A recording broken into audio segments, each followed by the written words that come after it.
এবারের পুজোতে খুব আনন্দ উপভোগ করছে। আমরা সবাই এখানে পূজা দেখার জন্য সকাল বিকাল দুবার টাইম আসি, আর প্রচুর লোকারণ্য হয় এখানে, খুব ভালো লাগছে। তো শহরের পুজোগুলোর সাথে গ্রামীণ এলাকাতেও এ ধরনের পূজা হচ্ছে, এই পুজোর মধ্য দিয়ে কি মেসেজ দিতে চাইবেন? শহরেও দেখা গিয়েছে শহরে গ্যাদারিংটা একটু বেশি, আমাদের গ্রামাঞ্চলে খুব সুবিধা আর স্বচ্ছ পরিষ্কার পরিচ্ছন্নভাবে দেখা যায়। সানরাইজ ক্লাবের কর্মকর্তাদের উদ্দেশ্যে কি বলবেন? খুব ভালো লোক এরা, এ ধরনের একটা আয়োজন করেছেন, তারা খুব সুন্দর আয়োজন করেছেন এরা, আর এদের মানে কাজ করার যে ইউনিটিটা খুব ভালো।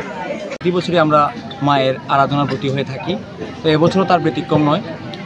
যেহেতু গ্রামীণ এলাকার ক্লাব, তাই আমাদের পুজোর বাজেট অন্যান্য টাউন শহরের ক্লাবগুলোর মতো এত আমরা বড় বাজেটের পুজো করতে পারি না।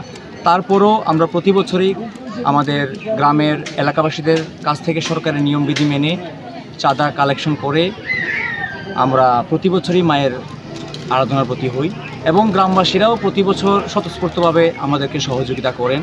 তার পাশাপাশি অনেক বড় মাপের একটা চাঁদা আমাদের ক্লাব সদস্যদের কাছ থেকে আমরা পেয়ে থাকি।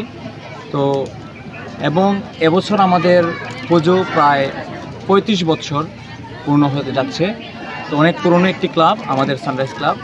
তো আমরা প্রতি বছরই না, এবছরও আমরা 3 দিনব্যাপী অন্নভোগের আয়োজন করে থাকি, এবং সারা এলাকাবাসীদেরকে আমরা মধ্যাহ্নভোজের জন্য আমন্ত্রণ জানাই। তো এবছর তার ব্যতিক্রম নয়, গত সপ্তমী অষ্টমী আমরা অন্নভোগ দিয়েছি, এবং আজকেও অন্নভোগ থাকবে। তার পাশাপাশি আমরা খিচুড়ির আয়োজন করেছি।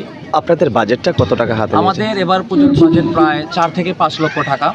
যেহেতু গ্রামীণ এলাকা, তাই সম্পূর্ণ চাঁদাটাই আমরা প্রত্যেকের সহযোগিতা সম্মিলিতভাবে পূজাটা সহযোগিতা আমরা করে থাকি। আজ তো মহানবমী, তো সকাল থেকে পুজো হচ্ছে, তো দর্শনার্থীদের হার কেমন পূজা প্যান্ডেলে? প্রতি বছরই দর্শনার্থীরা আসেন, শুধু আমাদের মশালি গ্রামের থেকে নয়, পার্শ্ববর্তী যে এলাকা আছে সেখান থেকেও অনেক মাত্রায় দর্শনার্থীরা আমাদের এখানে আসেন এবং আমাদেরকে সার্বিকভাবে সহযোগিতা করেন।